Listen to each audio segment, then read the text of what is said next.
big problem that we're all facing today is that the United States is falling behind other countries in science, technology, engineering, and mathematics. And it's a big problem, so the question is, what do we do? Our solution that we have is a project called Imagine Mars, where we ask students to imagine and design a community on the planet Mars.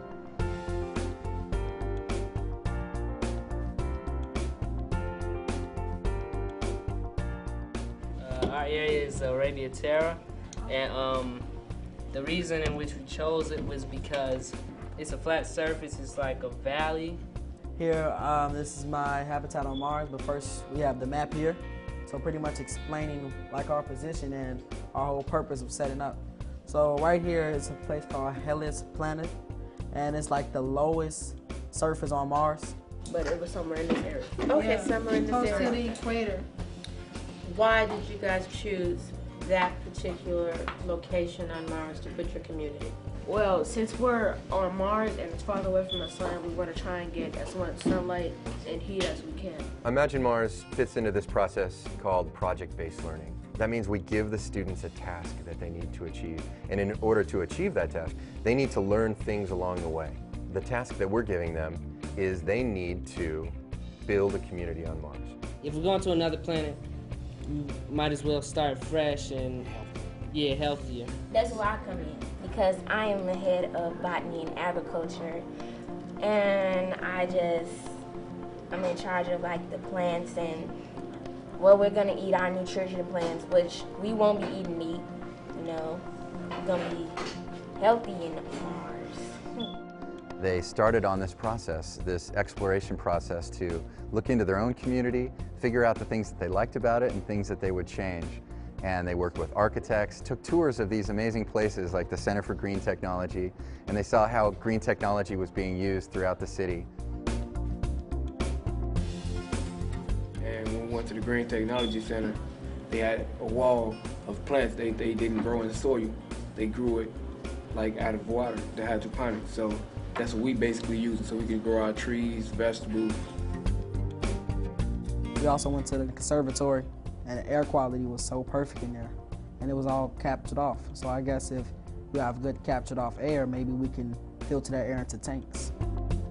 To keep fit and also to conserve energy and build up energy, we have bikes hooked up to a main battery. That's our secondary power source. The students had amazing ideas. They created a lot of solutions to living on the planet Mars, but it didn't end there. They had to visualize those ideas using 3D architectural software. And they only had a short time to do it, but their energy and their excitement about their ideas really gave them momentum to learn this software. And they went from not ever having touched or used this software before to coming up with these amazing designs that we see in this project. This habitat is called Zero Kelvin. First, you'll notice this tower. This is called the solar tower. Solar tower is a 90-foot high tower full of photovoltaic film. We up here, we had a solar panel. It helped with the heating in the air. We have an underground drilling system. We drill into the surface of the ice. Once we get to the ice layer, the ice surface, which is like a subterranean ice surface because it's underground, the tip of the drill peaks the surface of the ice, absorbs it through the drill, and it holds it in these capsules. These capsules, they have a UV light at the top of them to destroy any type of bacteria.